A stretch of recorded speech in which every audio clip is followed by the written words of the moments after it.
right back.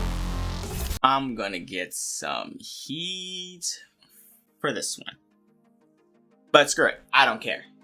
Overwatch, the game that captured the hearts of 30 million people in the summer of 2016.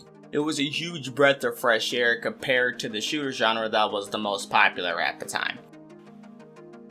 Not much to go with. It garnered such a following that Blizzard launched a Pro League a few years later in 2018. In that time, Overwatch gave Blizzard $1 billion in revenue.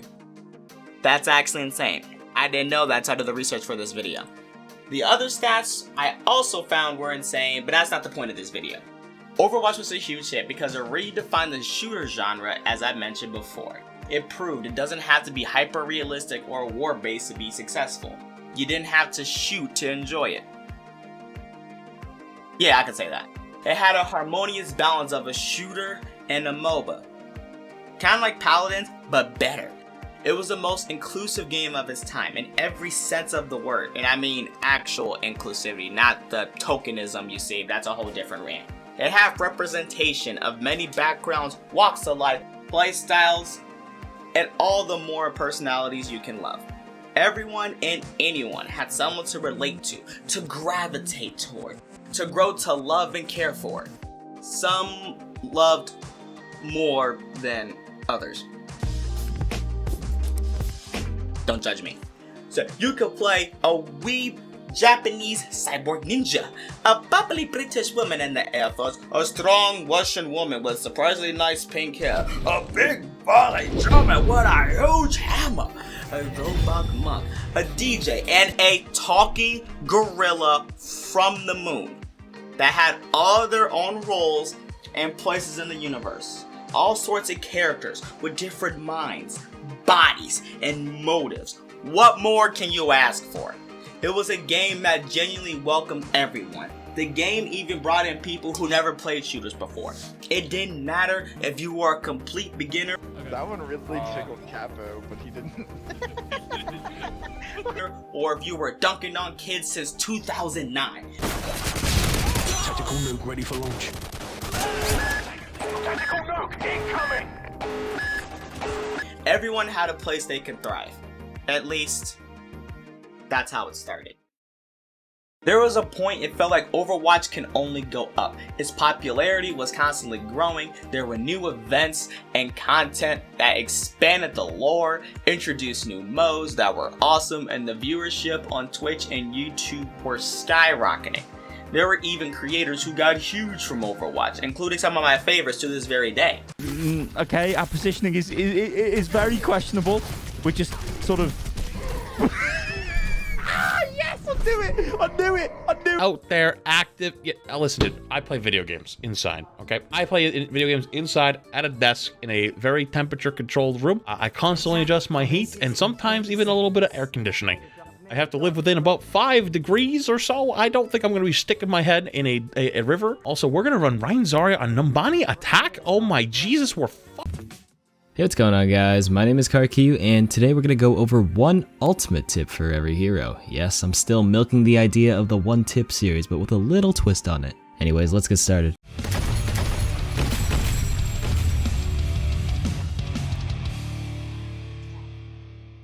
Alright guys, it's Rant here with another episode of the Toxic Coaching for you, and today we're going to be looking at a bronze ranked player called, well, how the fuck do you say that name?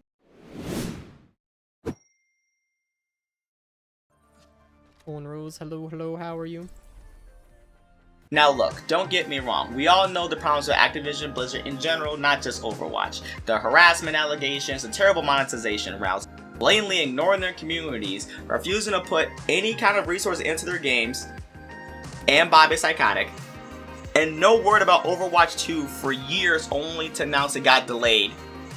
Again. But where did it all start? Where did it all go wrong? You already read the title of this video, so you already know where I'm going with this. I acknowledge there are many factors that led to Blizzard's downfall, but I think Mercy's rework was the catalyst that sent Overwatch into the downward spiral that it's been in. I must repeat, I'm not saying that Mercy was the sole reason. There are multiple reasons why Activision Blizzard went downhill. Hopefully the future is bright because of recent news. It was dripping in sarcasm. Oh! An RKO! But hear me out for a sec and give me some time to explain this. I'm going to start with how she was before the rework and clear up some misconceptions. Those of you watching this video might not have been around during that time, and it was 8 years ago after all, and a lot of people have joined the community since then. We all know how Mercy is now, so I'm going to go to what she was before. Before her rework, she didn't have an E ability at all, the only hero that didn't on top of that. All she had was Resurrect as her ultimate, while obviously having her primary and secondary fire. Her Resurrect was able to bring as many as 5 people on use if they're in a certain range of a soul. For example, she can't res from 5 feet away. She has to be point blank like normal, but she res everyone within a certain range of that soul she chose to be the center. You're probably thinking, wait a minute, that sounds incredibly broken. I would be inclined to agree with you on paper. In practice, it was good, but she was still considered to be the worst support in the game pre-rework, and this is before even Ana came out.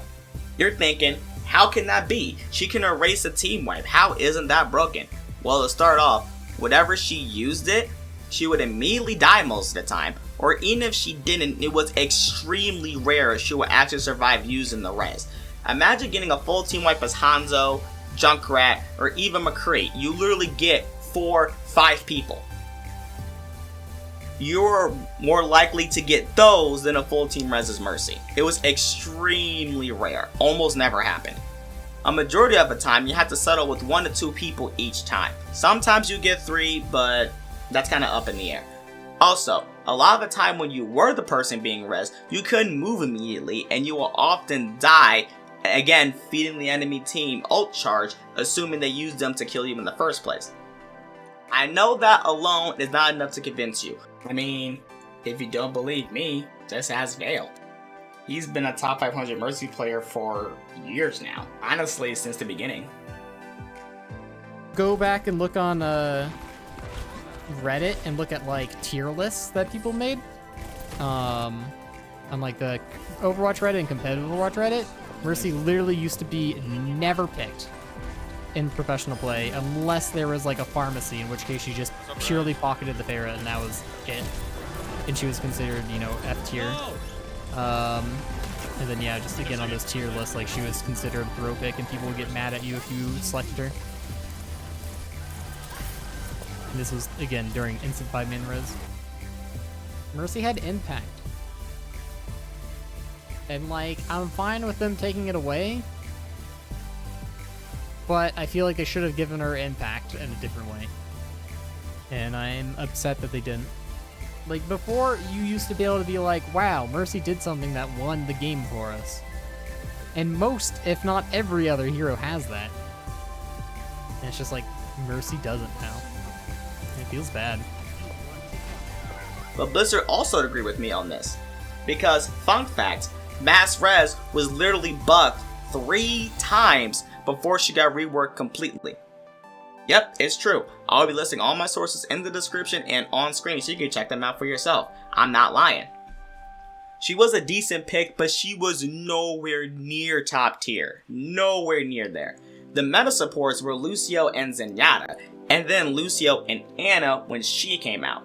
If you don't believe me, look at the Overwatch World Cup for 2016. That is when essentially the Overwatch Olympics. Mercy got reworked on September 19th, 2017. That day's gonna come up later. The World Cup took place in November 2016. So this is when she had the mass res. This is important. During the World Cup, which was before the Overwatch League, it was the biggest tournament at the time. It was literally the equivalent of the Olympics, or maybe say, the World Cup in soccer. It was Overwatch's version of that. And yet, look at this chart that I'm putting on the screen right now. These are the pick rates for that tournament. She was the lowest pick support, and this when she had mass res. So if it was broken, every team would pick her, right? So why would she be the lowest support if she had the strongest support ultimate? That's the thing, she didn't.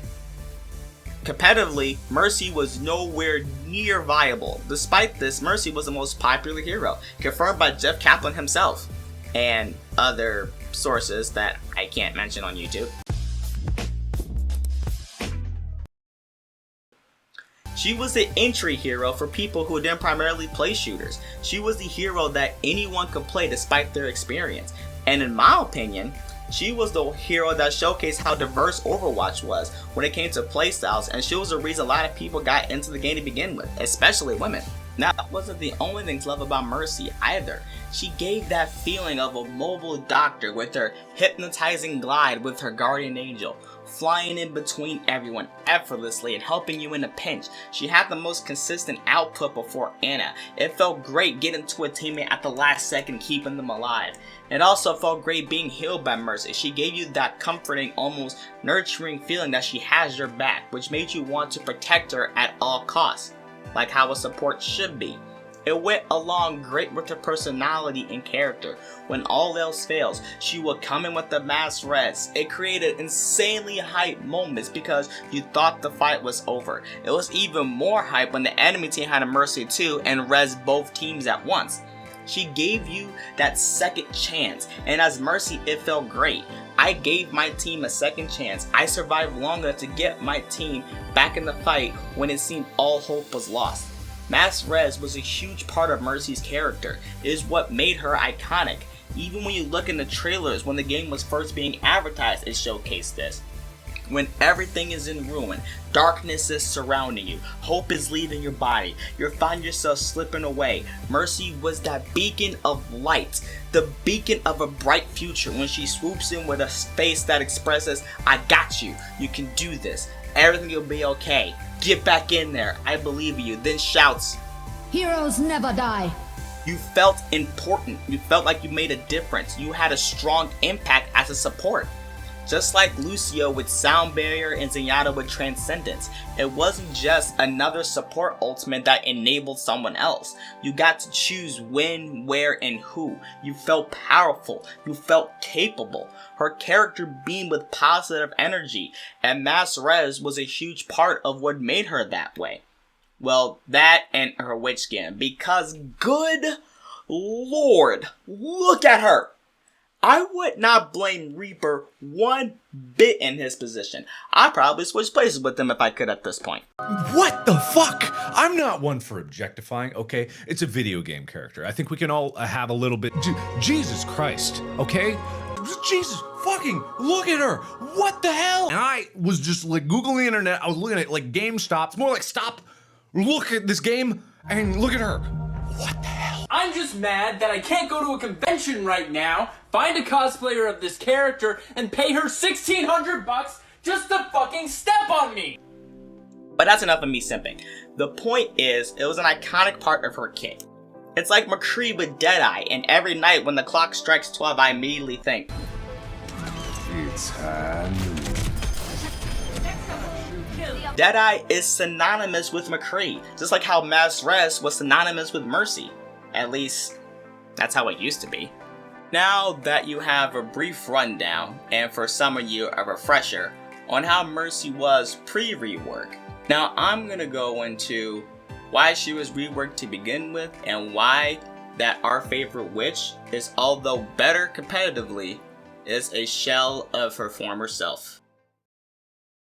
I have made a few videos about this on my channel a few years ago, and you can find them at the end of this one, maybe, I'm not sure. And the main motive behind the rework was that Mercy was deemed overpowered. And as I explained earlier, that is so far from the truth, I literally need Widow's sniper rifle with infrared activated to see it. As I mentioned before, she was nowhere near competitively viable, and in my opinion, it was because her mass res was annoying to deal with, not necessarily broken. As all of you who play Overwatch or even played recently, you will know that it's extremely common to throw ults together mindlessly to win a fight, and only for the enemy team to do the same thing to you, assuming it wasn't in last fight territory. This wasn't a thing when Mercy had mass res, because if you did that, it would get countered by Mercy using res. This was a well-known fact at the time. This inherently introduced the concept of ultimate management in the game. Essentially, what it is only committing 1 or 2 ultimates per fight and save the rest of it for the next fight, to put it simply. It was a very effective strategy when dealing with Mercy, because even if she did get a full res on your team, she would literally use the remaining ultimates to win the fight because they didn't commit all of them beforehand. It's still an effective strategy now, but it's not done nearly as often as it should be because the only direct incentive to do that was mass res. Another situation, if you're saying Genji that bladed and got 4 kills, but you didn't necessarily kill Mercy, she would res everything and everything Genji done was reset. Sounds broken, right? But it wasn't. In that scenario, despite Genji killing 4 people with 1 ultimate, she brought back 4 with 1 ultimate, so an equal amount of resources were spent. It would have the same effect if it was a Zenyatta who used Transcendence instead to save this team rather than bring them back. Both scenarios, 1 ultimate was traded. Even when multiple ultimates are used, Zenyatta and Lucio were able to negate a lot of the damage coming in. Now this is before Sombra or Ana were released at the time. It is admittedly annoying when it happens to you, but it was nowhere near broken.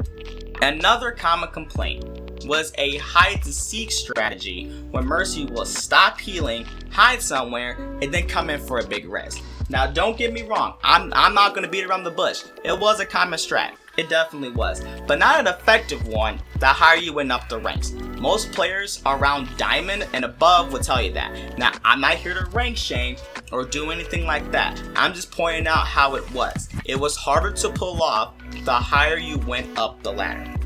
One big point that I wasn't mentioning during this time was that Mercy was not the only hero to use the hide and ult strategy, because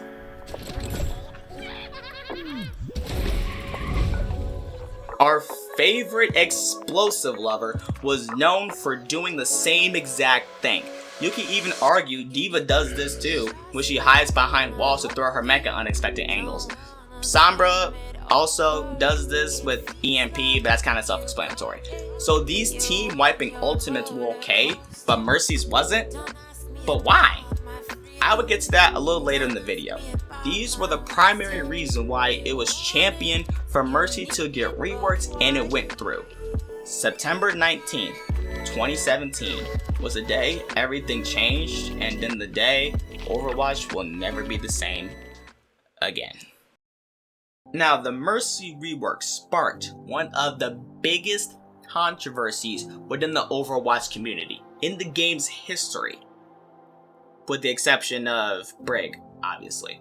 The forums were flooded with massive pages of outcries and suggestions for Mercy. It gotten so bad that a lot of posts were automatically being deleted because of how much traffic there were. There simply just wasn't enough space, and they were just getting mass deleted with how much outcry there was. There were entire YouTube channels dedicating to speaking out about Mercy's rework, with the biggest one at the time being Aria Rose.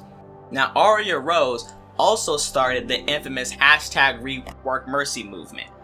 On top of the forum posts, already she organized an event that spearheaded flooding the Overwatch forums with outcries with Mercy to revert her back to what she originally was, called the Great Mercy Raid. Now, there was a developer update on August 24th, 2017 about the rework for Mercy that essentially goes over what I said earlier to begin with. Of course, I'll put all my sources in the description, but I want to focus on this specific part of the clip near the end. And we feel like it's our responsibility to always look after both the players of these heroes and the people who are on the other side, which is our player base in its entirety, and make sure that everybody's playing out as fun as possible. Rest assured, if things aren't playing out well on the PTR, or if things happen to go live and they're not playing out perfectly or to the community's liking, we will go back and keep looking at these things. Now, these words would get taken to heart and being held as gospel, because to a lot of Mercy players, it felt like Jeff went back on his word, which he technically didn't, because they proceeded to nerf her literally 16 times. Not kidding. Not 1, not 2, not 3, but 16 times. You can literally check them and count them for yourself. A big reason why the controversy got so big was because it was said they would look back at different ways if the original rework didn't work out. Yet they turned and nerfed her so many times in so many ways, and ignoring the feedback that the Mercy fanbase was giving them for literally years. It was even rumored that Baptiste's immortality field was an idea that was pitched in the forums for Mercy, but it was put on Baptiste instead. Not only were there Mercy players that felt betrayed by the devs, but they also felt betrayed by the community that once accepted them. After the rework and during the processes of the rework, Mercy players were understandably upset. They didn't like the rework at first. Their hero was constantly getting nerfed left and right. And often there was stigma going around about the Mercy fanbase, that all Mercy players were essentially carried e-girls, Mercy players took no skill, and she was too easy of a hero. Often in cases there were trash talk for not playing a skillful hero, say maybe like Ana or Lucio or Zenyatta. Moira kinda got some of the same flack too, but not as much as Mercy. Even the Overwatch League made jabs at them with this joke clip. What? No longer grants bonus charge of Resurrect. The speed boost from the Guardian Angel is decreased. Well, I guess. 2 instant reses in a team fight is maybe a little bit too much. Okay, I can see that. And maybe Valkyrie lasts a little bit too long. Yeah, okay, sure. But the Guardian Angel changes, I'm just gonna die constantly. I can't move fast enough now. Oh, it's a phone call. Who's this? Hello? Oh, Ana, it's you. Hi.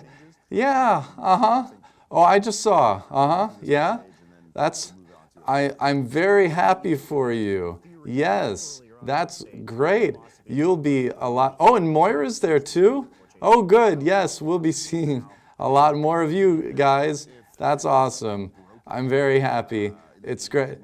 I'm fine. You know, I was in every game and I could use a break.